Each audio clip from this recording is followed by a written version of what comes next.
लातूर महानगरपालिकेच्या स्थापनेमध्ये उपायुक्त पदावर कार्यरत असले डॉक्टर पंजाबराव खानसोळे हे मुळात पशुसंवर्धन विभागातील पशुधन अधिकारी आहेत आणि ते गेल्या 2 वर्षापासून लातूर महानगरपालिकेमध्ये उपायुक्त या पदावर कार्यरत होते। परंतु दिनांक 26 मार्च 26 रोजी त्यांचा हा कार्यकाळ संपुष्टात आलेला आहे। त्यांना शासनाने कसल्याही स्वरूपाची मुदतवाढ दिलेली नसताना देखील त्यांना लातूर महानगरपालिकेच्या आयुक्तांमार्फत कार्यमुक्त करणे अपेक्षित असताना या उलट लातूर महापालिकेच्या आयुक्तांनी एक प्रशासकीय ठराव घेऊन पंजाबराव खानसोळे यांना लातूर महानगरपालिकेच्या आस्थापनेमधील उपायुक्त पदावर कायमस्वरूपी समावेश करून घेण्याकरिता एक प्रस्ताव राज्य शासनाकडे पाठवलेला आहे, जो की अत्यंत चुकीचा व बेकायदेशीर आहे। कारण वास्तविक पाहता राज्य शासनाने दिनांक 1 नोव्हेंबर 2021 रोजी अधिसूचना काढून त्यामध्ये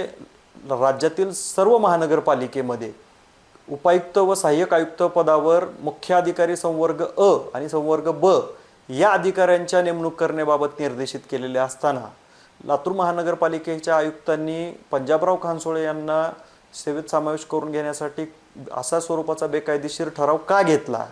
आणि त्या अनुषंगाने ते का राज्य शासनाकडे प्रस्ताव पाठवू लागले किंवा त्याचा पाठपुरावा करावू लागलेत, याबाबत थोडासा संभ्रम निर्माण झालेला असून या सर्व गैरप्रकाराची चौकशी होणं आणि ह्यामध्ये जे कोणी दोषी असतील ते आयुक्त असतील, नगरसचिव असतील किंवा प्रशासकीय ठराव घेणारे इतर कोणी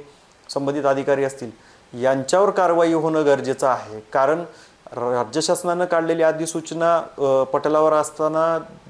देखील अशा स्वरूपाचे बेकायदेशीर ठराव जर प्रशासकीय काळात घेतले असतील तर असे किती बेकायदेशीर ठराव प्रशासकीय काळामध्ये या संबंधित आयुक्त असतील किंवा उपायुक्त असतील यांनी घेतलेत याची देखील चौकशी होणं आणि त्याच्या अनुषंगाने दोषीवर कारवाई होणं गरजेची आहे। तर सध्या तरी पंजाबराव खानसोळे हे सध्या त्यांचा कार्यकाळ संपल्यामुळे येथे पदावर कार्यरत राहू शकत नाहीत। असं असताना देखील त्यांना आयुक्त का कार्यमुक्त करत नाही, त्यांच्यावर कोणाचा राजकीय दबाव आहे का किंवा याच्या मागे दुसरंच काही कारण आहे का, याची देखील चौकशी होणं आणि याबाबत राज्य शासनाने कारवाई करणं गरजेचं आहे आणि तशीच मागणी आम्ही राज्य शासनाकडे पत्राद्वारे केलेली आहे।